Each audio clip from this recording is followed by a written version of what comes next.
2024 ఎన్నికలు సమీపిస్తున్న సమయంలో ఏపీలో పొలిటికల్ హీట్ రోజురోజుకీ రెట్టింపవుతుంది. మిగతా పరిణామాల మాట ఎటున్నా కాని టీడీపీ, జనసేన కూటమితో బీజేపీ పొత్తు ఉంటుందా లేదా అన్నది మాత్రం సస్పెన్స్ థ్రిల్లర్ ని మించిన ఉత్కంఠ రేపుతోంది. బీజేపీతో పొత్తు గురించి ఏ మాట తేల్చకుండానే టీడీపీ, జనసేన కూటమి ఉమ్మడి అభ్యర్థుల జాబితా ప్రకటించటం, భారీ ఎత్తున బహిరంగ సభ కూడా నిర్వహించటం జరిగిపోయింది. ఈ నేపథ్యంలో టీడీపీ, జనసేన కూటమికి బీజేపీ షాక్ ఇచ్చేందుకు రెడీ అవుతోందని టాక్ వినిపిస్తోంది.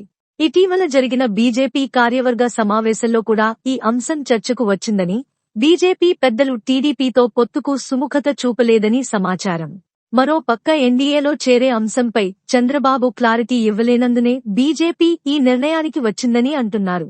టీడీపీ, జనసేన, వైసీపీ పార్టీల్లో టికెట్ దక్కని వారు 30 నుండి 40 మంది వరకు బీజేపీతో టచ్లో ఉన్నారని, వారందరినీ పార్టీలో చేర్చుకుంటే 18% ఓట్ షేర్ ని సంపాదించవచ్చని బీజేపీ పెద్దలు భావిస్తున్నారట. ఇలాంటి మంచి ఛాన్స్ ఉన్నప్పుడు టీడీపీతో పొత్తు పెట్టుకుని చంద్రబాబు బలాన్ని పెంచటం ఎందుకని బీజేపీ భావిస్తుందని, 2024 ఎన్నికల్లో ఒంటరిగానే బరిలో దిగాలని నిర్ణయించినట్లు టాక్ వినిపిస్తోంది. మొత్తానికి రేపో మాపో టీడీపీ, జనసేన కూటమికి బీజేపీ పెద్ద షాక్ ఇవ్వనుందన్నమాట.